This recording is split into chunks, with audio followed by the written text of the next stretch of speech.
그다음에 지난 시간에 이어서 진행을 하도록 하죠. 지난 시간에 저희가 그 그룹까지 나갔었죠. 아닌가요? 그래서 문제 풀어오라고 해서 문제 오늘 확인을 하고 그 다음에 이제 오늘은 그 다음 지문들 살펴볼 수 있도록 할게요. 이 양반아.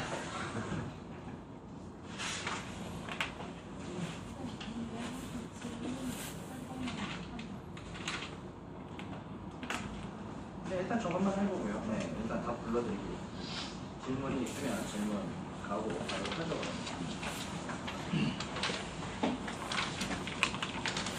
책을 다 본다는 걸 보니까 숙제를 안 해서 확률이 높지 않을까. 숙제를 했나요? 거봐, 역시. 워낙 프레디션. 갑니다. 7번에 4번, 8번에 1번, 9번에 4번이었네요. 자, 질문, 틀렸다 질문, 모르겠다 질문, 찍어서 맞췄다 질문. 8번. 또 문서. 자, 새끼들. 자, 8번. 가은아에 대한 설명으로 적절한 것은 2점짜리 문제 틀리고. 자, 1번. 가는 나와 달리 라고 했으니까 색채 이미지를 활용하여 시적 대상의 속성을 드러내고 있다 라고 얘기한다면 가에 뭐가 드러나야 돼? 색채 이미지가 드러나야 돼. 나에는 색채 이미지가 나오면 안 돼. 이 1번이 맞다면. 가에는 색채 이미지 뭐 있어요? 계속. 그래. 나에는 음소요. 답이 1번이죠. 자, 그렇죠? 확인을 하시면 됩니다. 뭐 풀어오신 분들이 질문이 안 나왔기 때문에.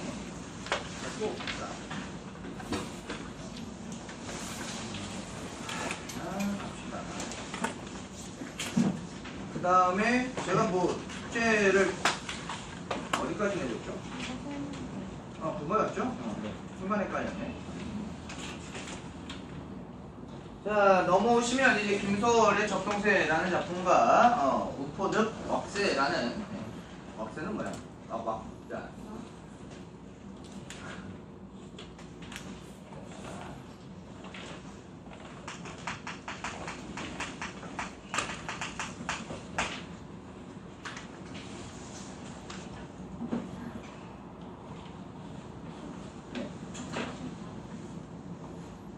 그럼 니들 귀가 아파요.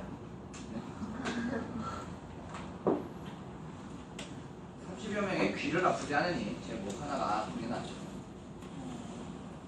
많이 쉬면 돼요. 네. 적동세 진행을 할 텐데 여러분들이 제목에서 제가 건질 수 있는 건 건지자라고 했는데 이 작품은 저 제목에서 사실 끝났다라고 보시면 돼요. 왜냐하면 고전 시가가 됐든 현대 시가 됐든 한국 문학 내에서 이 적동세라는 녀석은 귀족도라고도 하고요. 그렇지, 소쩍세. 그 다음에 또 자규. 네. 다 같은 애들입니다. 그래서 얘들은 뭐의 상징이냐 하면 한. 그렇지, 한의 상징이에요. 전반적으로. 그렇다면 이 작품은 기본적으로 메인 정서로 다루고 있는 게 한이구나 라는 거 네. 하고 하면 돼요. 딱 이렇게 해석을 하시면 되겠다라는 얘기죠. 그리고 뭐 이 작가도 알면 좋기는 한데 김소월 작가 같은 경우에는 어떠한 작품들이 많이 있느냐면 민요적 율격을 그렇죠. 뭐 이별 얘기도 그렇습니다만 한 뭐 이런 것들을 주로 정서적으로 다루고 있고 표현 기교에 있어서 민요적 율격을 자주 사용을 하는 작가구나 라는 거 말씀을 드려요. 일단 미리 스포를 하면 김소월 작가 같은 경우에 진달래꽃 같은 경우에도 어때요? 7호조의 율격 갖고 있다라고 그랬어요. 나보기가 역겨워 7글자 가실 때에는 5글자. 그리고 여기에서도 보면 진두강 가랑가에 그렇죠? 7글자 살던 누나는 5글자. 이렇게 7,5조로 갔다가 진행이 되고 있구나라는 걸 김소월 작가의 펜 혹은 아니면 김소월 작가에 대한 정보가 있다라고 한다면 그런 것들도 찾아내는 재미가 있죠. 재미가 있을지는 모르겠지만 네, 어찌되었든 연재가 된다라는 거 합시다. 적동 아우레비 적동. 자, 적동 아우레비 생각하면 아우레비 적동 A, B, A 구조로 되어 있죠. 자, A가 3번이나 동일하게 나온다는 건 반복이 돼서 나와요. 반복은 무엇을 형성하고? 그렇지, 운율을 형성해요. 자, 그 정도 말씀드릴 수가 있는데 이 아오레비 적동이라는 거는 뭐냐면 그 밑에 나와있죠. 아홉 오레비. 자, 이 아홉 오레비가 밑도 끝도 없이 왜 나왔느냐라고 하면 요 부분이 무엇을 활용하고 있는 거기도 하냐면 어떤 우리나라 전통 설화를 활용하고 있습니다. 설화를 모티브로 삼고 있어요. 어떤 거냐면 또 새엄마 얘기인데 맨날 새엄마야. 오빠가 9명인 막내 아니야 오빠가 아니지 동생 맞아 동생이 9명인 누나가 있었죠. 그쵸? 막내로 딸이 나올 리가 거의 없죠. 생각해보니까 예전에는 남아선호 사상이 있었으니까 첫 번째로 딸을 낳았는데 그 다음부터 아들을 9이나 낳았어. 왜 그렇지? 하나만 되지 않나? 어쨌든 뭐 예전에는 아시다시피 그 자녀의 수가 뭐와 연결이 됐죠? 노동력과 연결이 됐어요. 그래서 거의 뭐 재산과 동일했어. 근데 흥부는 왜 그렇게 많이 났지? 뭐 어쨌든 그렇습니다. 그렇긴 한데 자, 이 노동력과 연관이 되기 때문에 아이들을 많이 낳았었다라고 합니다. 그래서 이제 뭐 9명을 낳았는데 이 누나하고 9 이제 남동생들이 있었는데 엄마가 그쵸 10명이나 낳았으니까 그것을 뭐 병약해서 죽었다라고 해서 이제 남편은 당연히 이제 저걸 한 겁니다. 지금이야 그게 당연한 건 아니지만 예전에는 당연하게 재가를 했어요. 재혼을 해서 새엄마를 얻었는데 이 새엄마가 질투가 굉장히 심합니다. 게다가 자기가 낳은 자녀가 뭔가 좀 아무래도 기존에 있는 아이들과 좀 차별받을까봐 두려운 것도 있고 뭐 그렇겠지만 해서 이제 이 어떠한 일이 발생을 하냐면 질투를 하기 시작합니다. 이 아이들을 다 질투를 하기 시작해요. 그래서 근데 또 9 아들이니까 이 아들들은 굳이 신경을 쓰지 않았어. 왜? 아들들은 어차피 아빠가 데리고 나와서 뭐 농사일을 하든 뭘 하든 하니까. 근데 누가 계속 신경 쓰여? 딸이 신경 쓰여. 왜냐하면 이 딸은 첫째 딸이고 큰 딸이니까 이 새엄마가 들어오기 전까지는 누나지만 엄마 역할을 했었겠죠. 근데 이제 새엄마가 이 누나에게 시샘과 질투를 하다 보니까 어떠한 일이 발생했냐면 이 누이가 이렇게 집에 둘만 이렇게 있을 때 그 아버지하고 아들들은 다 저거 가고 일 가고 했을 때 계속 괴롭힌 거예요. 말도 안 되는 걸로 괴롭히고 막 그러다 보니까 이제 처음에는 그래도 새어머니니까 뭐 익숙하지 않아서 그렇게 저저저 막 이렇게 하다가 나중에는 이게 시샘이라는 걸 알게 되고 어떡하지 힘든데 막 그러고 있는데 이 엄마가 나중에는 네가 지금 이 집에서 나가지 않으면 네 동생 9명의 이 아들들에게도 무슨 피해가 갈지 몰라 막 이런 식으로 갖다가 협박을 했어요. 그랬더니 이 여자가 이 딸내미가 몰래 이제 가게 되는데 이제 산을 돌아다니다 보니까 아무래도 아시다시피 뭐 그때 당시에는 뭐 후레쉬가 있는 것도 아니고요. 그쵸? 뭐 어떤 뭐 총이나 그런 게 있는 것도 아니고요. 그래서 결국은 산에서 이렇게 돌아다니다가 배고파서 그리고 또 이제 길도 잃고 해서 죽게 돼요. 근데 그 죽은 누이가 접동새가 된 거예요.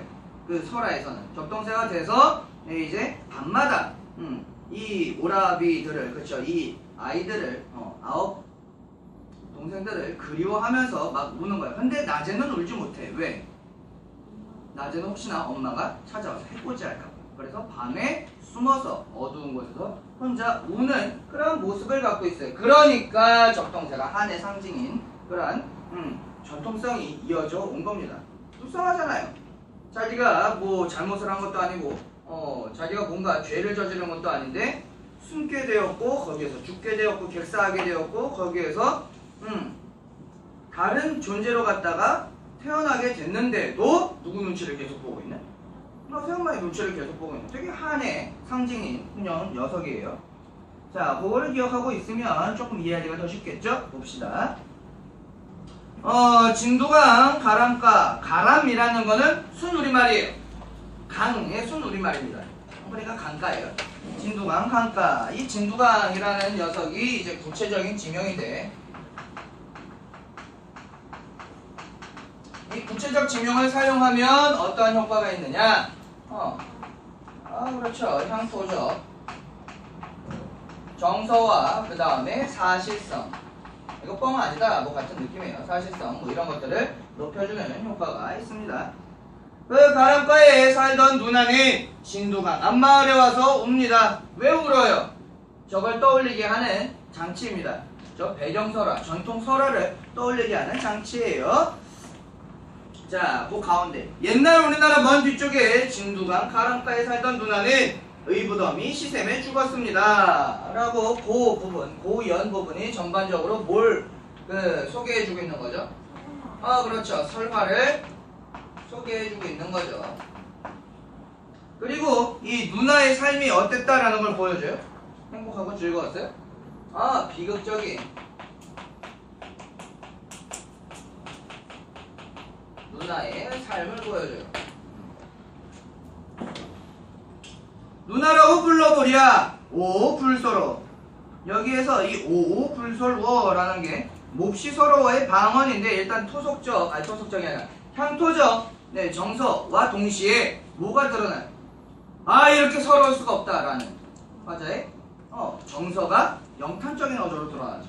오케이, 그 부분. 정서가 표출되고 영탄적 어조가 사용이 되었다 라는 거 말씀을 드리고요. 자, 시세움의, 자, 원래 이거 위에 있는 단어예요. 시샘입니다. 시세움이라고 하는 거는 원래는 문법적으로 맞지 않아요. 근데 왜 이렇게 썼죠? 그렇죠. 시적 허용이에요. 뭐가 굉장히 심했음을, 시샘이 굉장히 심했음을 시각적으로 형상화하기 위해서 사용한 시적 허용이에요. 이런 거 많이 보게 될 거예요. 하얀 뭐 이런 거라든지 아니면 먼이라든지 원래는 그냥 먼, 하얀이에요. 근데 이런 시적 허용을 통해서 사실은 어떤 강조의 의지가 있어요. 여기도 이 시샘이 얼만큼이나 심했으면 누이를 죽게 만들 정도였으니까 그것을 강조하기 위한 거예요. 시샘이 강했다라는 거. 시세움의 몸이 죽은 우리 누나는 이 부분이 중요한데 그 이야기 속에 누나가 아니라 뭐라고 얘기를 하고 있어? 우리 누나라고 얘기를 하고 있어. 그렇다면 그 이야기 속에 누나에 한정되는 그러한 이야기가 아니라 우리 누나라고 뭘로 확대를 하고 있어요? 공동체적 인식으로. 공동체적 혹은 조금 더 길게 가면 민족적 인식으로 확장이 되고 있구나 확인을 해 두셔야 된다라는 거예요. 우리나라가 뭐 백이민족이라고도 하고 배달의 민족이라고도 하지만 한의 민족이라고도 얘기를 하죠.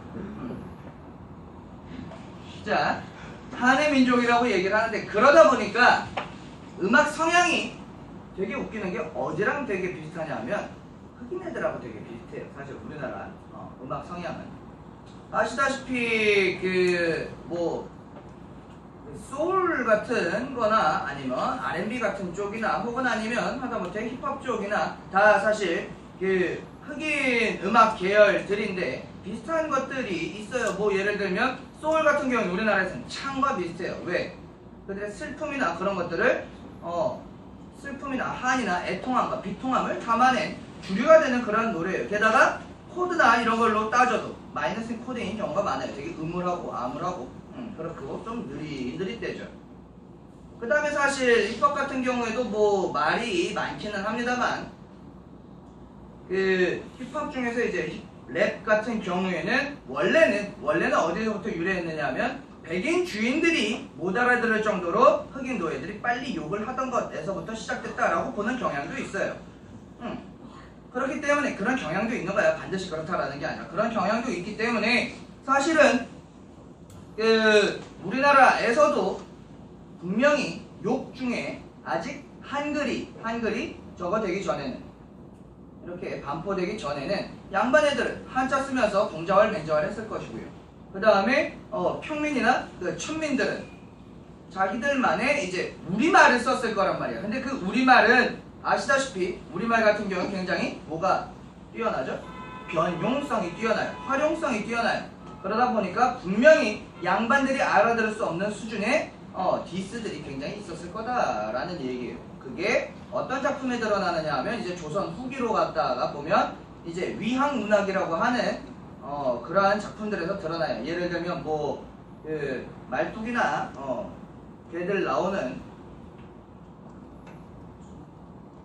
제목 기억이 안 나. 양주대 별산놀이라든지 아니면 네? 그렇죠. 무슨 춤이죠? 그래요, 알아요. 나도 알아. 그렇죠. 공산탈춤 같은 경우에가 그런 경우에요. 맨날 말뚝이하고 나와가지고 뭐해요? 양반 겁나 디스하죠. 뭐 양반 나오신다라고 하면서 뭐 노조, 호조, 병자 뭐 이런 것들을 지낸 것들이 아니라 개잘량이라는 양자에 개자리 소반에 반자 쓰는 그런 양반 나온단 말이야. 병신 나온다 같은 느낌이라고 보시면 돼요. 그런 식으로 갖다가 양반의 디스가 이루어지는 것이 우리나라의 디스 문화나 그쵸? 흑인의 디스 문화나 비슷하다라는 거예요. 우리도 힙합의 민족. 자, 위아더. 자, 이렇게 죽은 누나는 죽어서 접동새가 되었습니다. 이 부분 죽어서 접동새가 되었다라는 것이 이 접동새라는 녀석이 뭐의 상징물이다라는 걸 확인할 수가 있어요. 오케이, 이 접동새가 한의 상징물이 되는구나라는 걸 한 번 더 확인을 할 수가 있겠네요. 뭐 이 작품으로 보자면 누나의 뭐에 해당할까요? 누나가 죽어서 이게 됐으니까 누나의 분신이 되겠죠. 분신 아니야? 분신이 됩니다. 마지막 연입니다. 아홉이나 남아되던 오랫동생을 뭐 남동생을 죽어서도 못 잊어 차마 못 잊어. 자, 반복이 되고 있죠. 그래서 이 반복을 통해서 어떠한 정서가 강조되죠? 죽어서도 못 잊어 차마 못 잊는 그리움의 정서가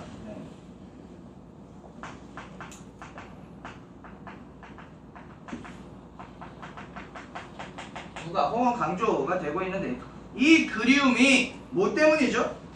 혈육의 정이죠. 이 그리움의 정서는 혈육의 정 때문이에요.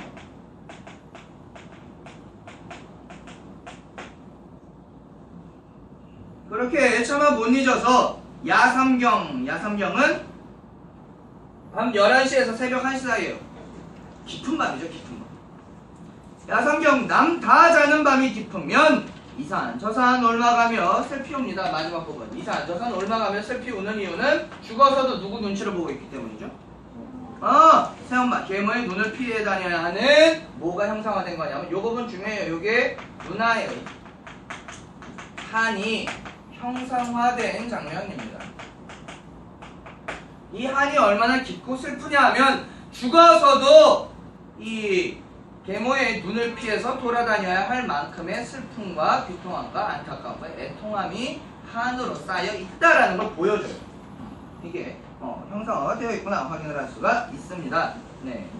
방금 전에 이 읽은 작품을 보시면 제목에서 얘기했다시피 전체적으로 통과되는 전체를 통과하는 그러한 정서가 뭐예요? 한이에요. 한 글자로 한이죠. 네. 보고 확인을 하시면 되고. 자.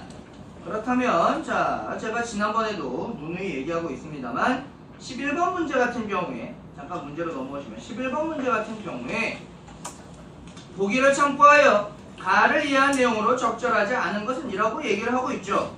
그렇다면 이 보기 부분을 통해서 뭘 알 수 있어? 가의 설화, 그러니까 가와 연관된 뭘 채울 수 있어? 요만큼이라도 세경 지식을 채울 수 있죠.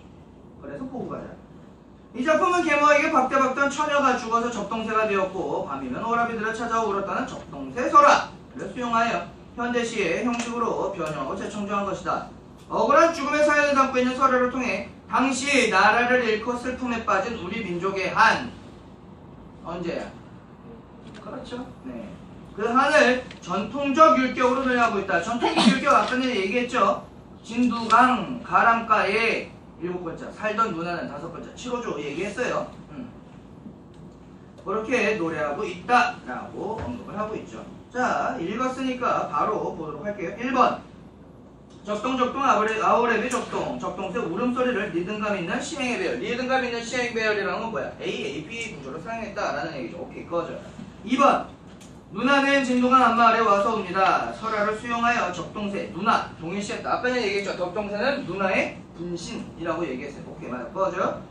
3번 적동새 설화의 누나는 우리 누나. 아까 전에 얘기했죠. 중요한 거. 그냥 누나가 아니라 우리 누나로 확장이 되고 있다라고 얘기를 했어요. 민족이 지닌 슬픔의 정서로 공감을 이끌어냈다. 맞아. 4번 죽어서도 못 잊어, 차마 못 잊어 같은 표현은 전통적인 율격. 이것도 죽어서도 못 잊어 7글자, 차마 못 잊어 5글자. 그렇죠. 7호조로 되어 있군요. 우리 민족이 지닌 정서를 부각하고 있는 것이다. 내가 제일 싫어하는 답이 5번입니다. 자, 5번 야삼병 남 다 자는 밤에 잠들지 못한 오랫병생의 태도는 민족의 암울한 현실을 극복할. 오래비가 잠 못 든 게 지금 뭐 현실을 극복하기 위한 그런 겁니까? 잠깐 말씀드렸다시피 이 작품은 극복이나 의지보다는 기본적으로 한의 정서가 전체적으로 통과가 된다라고 했어요. 그러니까 메인 포인트는 그 남겨진 9 오래비가 아니라 한을 지니고 있는 누나인 거예요. 그래서 이건 이미 포인트 자체가 핀트가 어긋났어요. 그래서 답은 5번입니다. 자, 나 작품 보도록 하죠.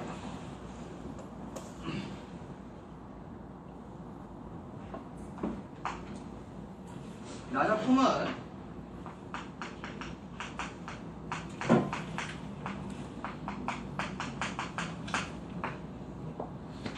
우폰은 왁스라고 얘기를 하는데 그 왁스가 뭐냐면 외가리예요. 혹시 외가리 실제로 보신 적 있는 분?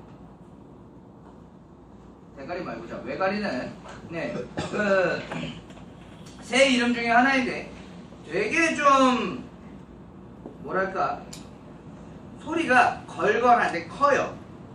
이 새가 내는 소리가 뭐 짹짹같이 귀엽고 조그맣고 작은 소리나 아니면은 9999 같이 네, 숫자를 자꾸 얘기를 한다거나 그런 애들이 아니라 외가리 나중에 한번 들어보세요. 네이버에 검색을 하면 외가리 소리 이렇게 백과사전에 나오게 되는데 되게 커요.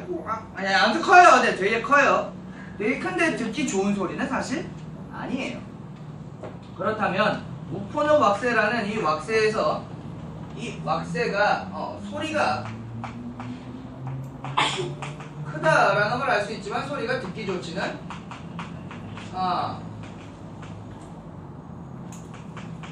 라는 것 정도 확인을 할 수가 있고, 자, 우포늪이라는 건 어떠한 뭐가 되죠? 공간적 배경이에요.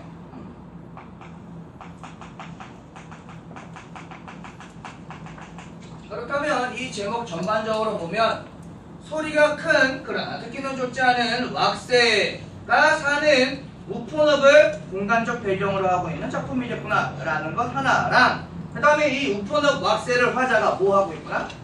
서술을 하고 있구나 혹은 아니면 관찰을 하고 있구나 라는 걸 알 수가 있어요.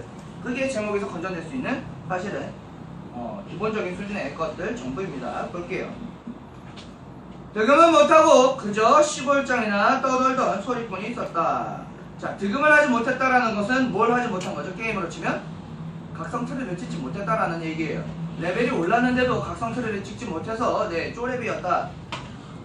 이 시골장이나 떠돌던 소리꾼이라는 거는 어떤 명장 혹은 아니면 장인으로 갔다가 각성을 하지 못하고 그저 그냥 떠돌아다니는 수준의 별거 아닌 그러한 떠돌이 인생임을 알 수가 있어요. 신명한가락의, 자, 신명한가락이라고 하면은 노랫가락을 얘기를 해요. 무슨 심상이죠? 그렇지, 청각적입니다. 아령이 되어 있구나 라는 것부터 해서 그 한가락에 막걸리 한 사발이면 한사발이면 그만이던이라는 것을 통해서 이 사람은 사실 명인, 장인은 되지 못했지만 그래도 흥은 굉장히 부자라는 걸 알 수 있어요. 굉장히 흥부자입니다. 술 한잔 주면 노래 하나 뽑아주지 라고 하면서 노래를 이렇게 했다라는 얘기죠.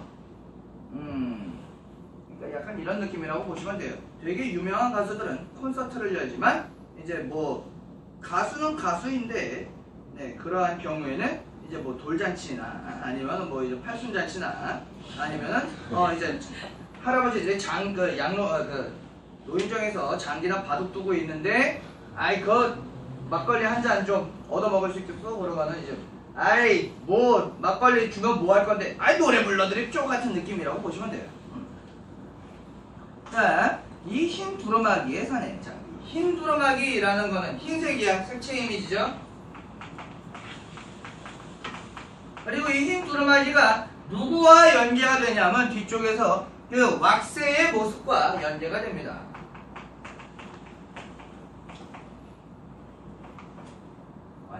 왁새를 이라고 하는 게 답니다. 왁새를 연상시키죠. 오케이. 왜요? 외가리는 흰색이에요. 뭐야? 그런 썩은 드립은 아니죠. 자, 갑니다. 꿈속에서도 폭포 물줄기로 내리치는 한대목 절창을 찾아 떠돌던 한대목 절창이라는 건 끝내주는 창을 얘기를 해요. 역시나 이것도 무슨 청각적 신상이에요. 한대목 절창이라는 것도 역시나 마찬가지로 청각적 신상이 되죠.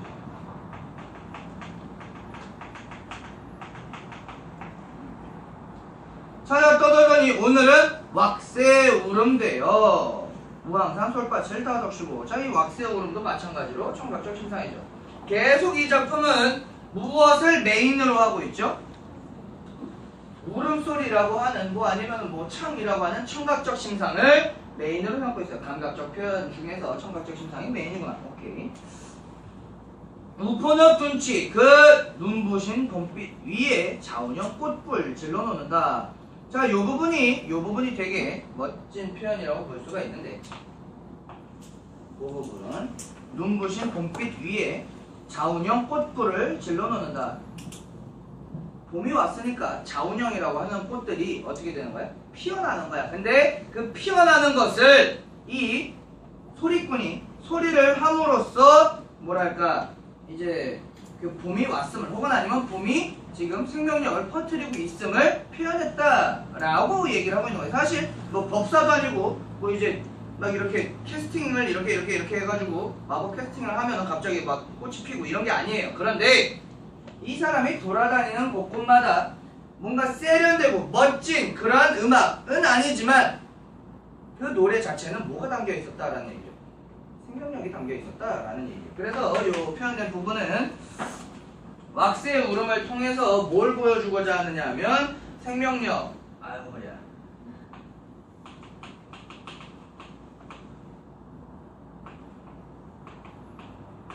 울음이 생명력을 전파하고 있죠.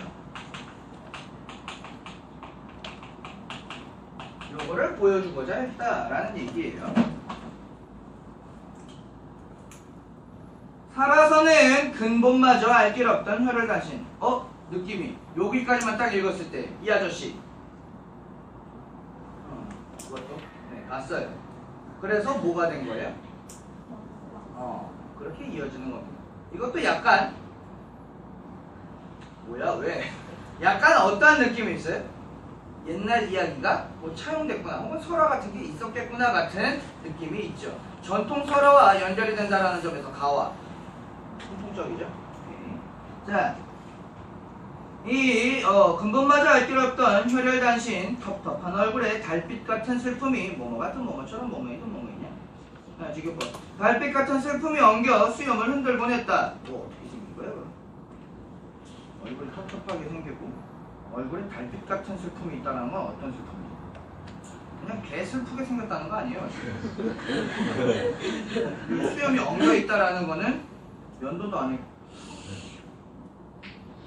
이런 사람이 돌아다니면 신고를 먼저. 자, 보시면 늙은 고수라도 만나면, 고수는 여기에서 뛰어난 사람의 고수를 의미할 수 있지만 보통 이 창을 하고 있다고 하니까 고수는 못 치는 사람이야. 그렇지 하면서 네, 북이야. 자, 북 치는 사람이에요. 네. 자, 어깨 들썩 산 하나를 들었다. 네. 산 하나를 들었다라는 건 과장된 표현이긴 하지만 산 하나를 이렇게 꽝꽝 울릴 정도로 뭐가 컸다라는 얘기죠.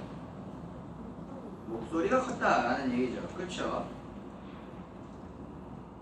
요게 앞에 있는 뭐랑 이어질까요? 막걸리 한 사발에 불렀던 신명 한 가락과 이어져요. 네, 그거 표시를 해놓으시고 어깨 들썩 산 하나를 흔들었다가 앞쪽에서 막걸리 하나에 불렀던 신명 한 가락과 이어진다라는 거 말씀드리고, 그 다음에 필생 동안 그가 찾아 헤맸던 소리가, 자, 평생 동안 찾아 헤맸던 소리를 그제서야 찾게 됐어. 지금 왁세가 돼서야 찾게 됐어. 그럼 뭘 했다라는 얘기죠? 그렇죠. 맨 앞에 득음을 하지 못한 사내가 있었다라고 했는데 죽어서 왁세가 되었을 때야 득음을 했다라는 얘기죠. 새가 돼서 각성을 했군요. 자, 그 헤맸던 소리가 적막한 늪. 야, 이 적막한 늪이 어딜까요? 아, 그렇죠. 우퍼늪이야. 늪, 뒷산 솔바람, 맑은 가락 속에 있었던가. 이 맑은 가락도 역시나 마찬가지로 청각적 신상이죠. 청각적 신상 되게 많이 나와요. 그렇죠?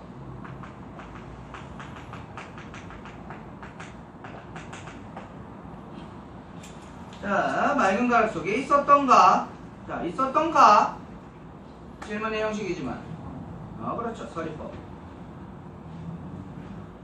거기에 있었다라는 얘기죠. 있었던가? 라고 물어보지만 있었다라고 얘기를 하는 거예요. 소목 장제 토평마을. 네, 이것 봐. 이것도 되게 구체적인 지명이 드러나고 있죠. 향토적 정서를. 네. 그리고 사실적인 요소를 불러와요. 오케이, 좋습니다. 자, 그 양파들이 시퍼런 물살 몰아칠 때 겁나 슬프겠네. 양파. 와, 자, 일제히 기술 치며 누가 기술 칠까요? 이거 주체는 누구예요? 기술 치는 주체는 위에 나와있죠. 저 왁세들이라고 얘기를 하죠. 왁세가 주체야. 동편제에 넘어가는, 혹시나 이 동편제에 들으면 뭐가 하나 딱 떠오르면 좋은데요. 그렇죠. 맞아요. 이게 창의 부류 중에서 동편제 쪽과 서편제 쪽이 있었다라고 합니다. 동편제 쪽 같은 경우에는 이 뭐 여기에 설명이 나와 있습니다만 뭐 호남의 동쪽 지역에서 발달한 판소리의 유파라고 얘기를 하는데, 여기 같은 경우에는 기교가 위주였다라고 합니다. 그래서 득음이 어떻게 보면 그 아까 전에 얘기했다시피 각성 조건이에요. 필수 조건이야. 인정받을 수 있는 조건이야. 이 유파 내에서는. 그래서 득음을 해야 말 그대로 네, 구성을 찍어야 인정을 해줬다라는 얘기예요. 근데 이제 서편제 같은 경우는 영화나 나중에 이제 시나리오 소설 이런 것들을 읽게 되면, 서남통 나무새나 이런 걸 읽게 되면 아시겠지만 그쪽은 한이에요. 정서를 어떻게 자기 것처럼 녹여내서 노래로 표현하느냐 였어요. 조금 방향성이 다른데, 이 일제히 기술치며 동편제를 넘어가는 왁세들을 표현함으로써 얘는 이제 동편제에서 어느 경지에 이르렀음을 보여주고 있는 거야. 득음을 해서 드디어 뭘 했음을? 전직이 아니라 어쨌든 각성을 해서 다음 단계로 넘어갔음을 보여주는 거예요. 상징화하는 거예요. 개인적 상징입니다. 자, 완창 한 판 잘 끝낸, 완창 한 판도 역시나 마찬가지로 또 청각적 신상이죠. 잘 끝냈다고 하늘 선회하는 그 소리꾼 영혼의 심연이. 자, 이 소리꾼 영혼은 날아가고 있는 누구들이에요? 그렇죠. 왁세들이죠. 그 영혼의 심연이 마지막 부분 우포늪 꽃잔치를 자지러지도록 물을 익힌다. 저 위에 있는 그 눈부신 봄빛 위에 자운형 꽃을 질러놓는다와 대응이 돼요. 그러니까 이 우포늪에 꽃잔치를 불러일으킬 만한 무엇을 가졌다라는 얘기죠. 생명력. 그렇죠. 그 목소리로 생명력을 부여했다라는 얘기예요. 그래서 이 부분도 마찬가지로 생명력을 북돋아주는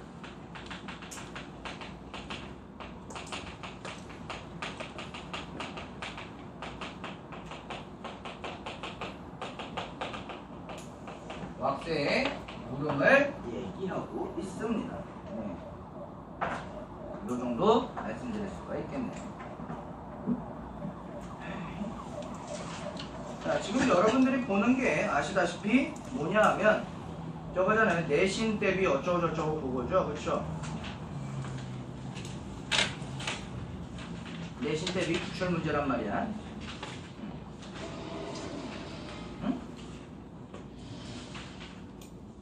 눈치가 있군요. 네.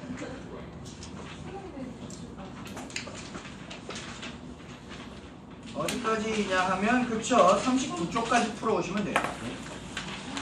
얘 누구야? 39쪽까지 풀어오시면 돼요. 그러고 나서 네, 진도는 계속 진행이 되는데 40쪽 진행을 하도록 할게요. 네. 22쪽 응?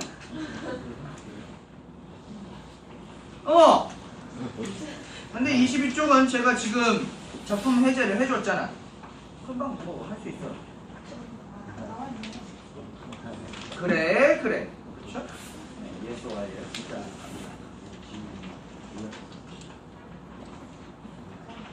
아우. 응? 뭐라고?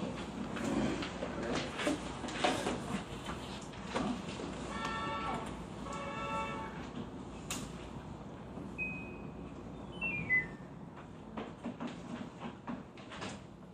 네.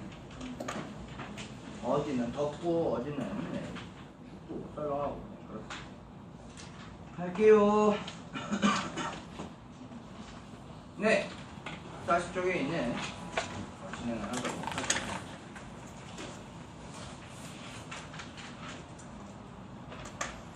보시면 그 이용학 작가의 하나씩의 별이 있네요.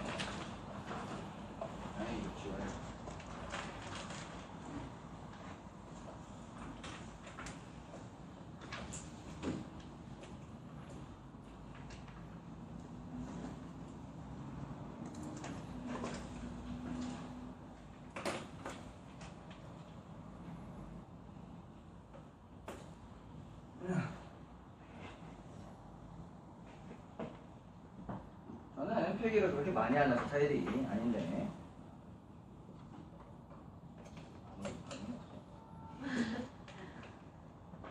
내가 뭐 공감하지 못하지. 야, 수학 선생님들이 훨씬 많이 필기하시지 않니? 그렇잖아. 나는 필기 하는 것도 아니에요. 그렇죠? 자,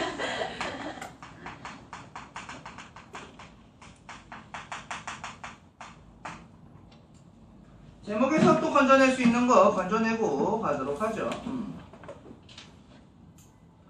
하나씩의 별이라는 얘기는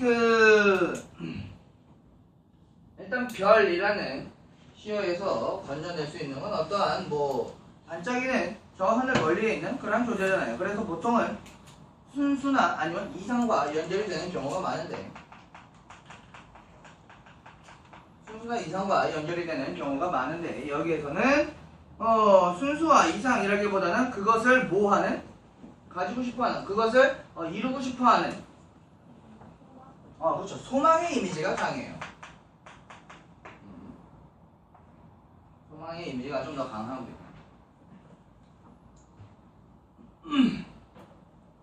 그 다음에 요 하나씩의 별 같은 경우에는 미리 조금 스포를 하자면 저 뒤쪽에서 작품의 뒤쪽에서 그 바람 속을 달리는 화물열차의 지붕 위에 제각기 들어놓어 한결같이 쳐다보는 하나씩의 별이라는 것을 통해서 별은 사실은 제주도에 있어도 그 별이 보이고요. 그 다음에 뭐 백두산에 있어도 그 별이 보이겠죠? 그렇다면 내가 보고 있는 별은 어디에서도 보일 거라는 기대를 하고 고향에도 보일 거라는 기대를 하고 나는 지금 고향을 떠나온 그 유이민 혹은 아니면 뭐 이제 그 방랑에 생활을 하는 사람이야. 근데 무엇을 소망하는 거야? 그럼 별을 바라보면서 그렇죠. 고향으로 돌아가는 거야. 귀향을 소망하는 그러한 이미지가 있구나라고 보시면 돼요. 자, 그렇게 진행을 할 수가 있고 여기 보시면 41번 문제가 가와 나를 해석할 수 있는 방향성이 제시된 짤딱막한 배경 지식 제시 부분이 있네요. 봅시다. 41번 보기 박스야. 이용하게 하나의 별과 신경림의 갈구렁달은 고향을 떠난 사람들의 모습을 형상하고 있다. 오케이. 고향을 떠난 사람들을 형상하고 있으니까 다 뭘 갖고 있을까요? 고향에 대한 그리움, 향수 뭐 이런 걸 갖고 있는 사람들을 주요 소재로 삼고 있구나. 오케이. 하나씩의 별은 해방 전 고향을 떠나 간난과 고초를 거둔 유이민들이 서로에게 동질감을 느끼며 해방된 고국으로 돌아오는 모습. 마지막에 그쵸? 그 화물열차 지붕 위에서 하나씩의 별을 바라보고 있는 모습이 그건 거야. 그 다음에 갈구렁달은 시골과 도시 어느 곳에서 귀속되지 못한 뿌리 뽑힌 사람들. 여기에서 뿌리 뽑힌 사람들이라는 건 이런 느낌이라고 보시면 돼요. 이 한참 도시화하고 그 다음에 뭐 이제 산업화가 진행되던 시기에 어떤 현상이 많이 일어났다고 사회 시간에 배웠죠? 그렇죠. 이촌형도라고 그렇죠. 도시에 인구가 집중되는 그런 경향을 보였어. 근데 멀쩡히 살던 농촌을 버리고 도시로 온 사람 중에 각오는 다 하고 왔겠지만 다 성공을 했을까요?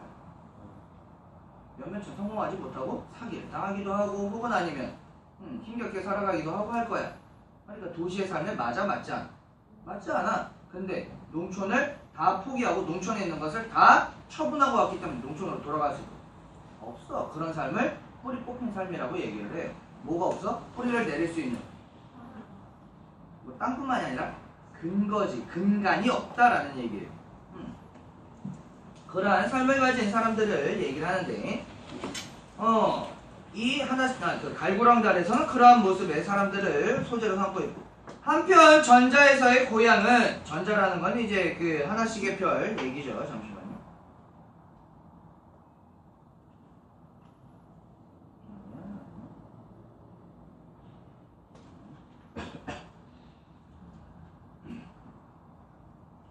자,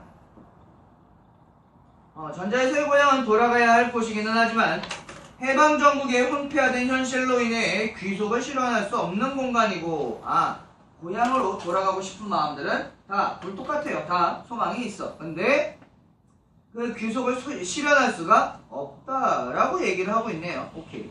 그 다음에 후자에서의 고향은 산업화로 피폐한 곳임에도 불구하고 여전히 그리움의 대상으로 남아있는 공간이다. 자, 그거 하나들은 기억을 하면 돼요. 전자에서 고향은 어떠한 느낌이야? 돌아갈 수 없는 공간이야. 그리고 나 작품 갈구렁달에서 고향은 어떠한 느낌이야? 그리움의 대상으로 남아있는 거야. 그거 하나는 건져내셔야 돼. 요 보기 박스에서. 가에서 나오는 고향은 정말 돌아가고 싶으나 쉽게 돌아갈 수 없는 공간이구나 라는 것. 나에서는 지금 산업화로 인해서 다 혼폐화되고 변해버리고 하긴 했지만 그리움의 공간이야. 왜? 돌아가고 싶어 해. 돌아갈 수도 있어. 왜? 뿌리를 내리고 있지? 못하니까. 부정자죠. 정확히 얘기해서 산업화 부정자입니다. 갑니다. 못 낼 것 같은데 3분 남았는데. 이런 진짜. 일단 전반적인 작품에 대한 얘기는 했으니까 다음 시간에 이어서 나가고 문제 확인하고 그렇게 하도록 하고요.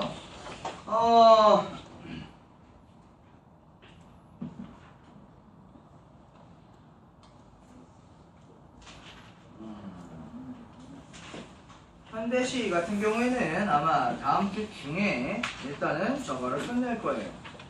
전반적으로 좀 끝낼 겁니다. 그렇다면 다음 주 중반 이후에는 제가 뭘 나갈 것 같아요? 고전을 나가겠죠. 자, 근데 그거는 원래 제 커리큘럼 상으로는 현대 시를 했으니까 고전 시가를 할 생각이 있었는데 지금 그걸 또 고민 중이에요. 고전 시가를 나갈까? 아니면 현대를 이어서 현대 소설을 나갈까 생각 중이에요. 근데 현대 소설을 나가면 좋은 것 중에 하나가 여러분들에게 그 시대에 대한 것, 그 다음에 이제 현대 소설에서의 표현 기교나 이런 것들에 대한 것을 전달해 줄 수 있다는 점은 장점이에요. 자세하게 설명할 수 있다는 건 장점. 근데 고전 시간을 먼저 하게 되면 그 장점은 고전 시간은 사실 시간이 좀 걸리긴 할 겁니다. 왜냐하면 그때 말씀드렸다시피 뭐가 높아요? 초기 진입 장벽이 좀 높아요. 읽는 방법이라든지 아니면 읽어내는 방법이라든지 혹은 아니면 해석할 때 주로 사용하는 모티베이션이나 이런 것들을 언급하는 것들을 좀 주요로 하다 보면 시간은 조금 걸리지만 한 번 해놓고 나면 앞으로 고전 시간 하는 데 있어서 뭐 어렵지는 않을 겁니다.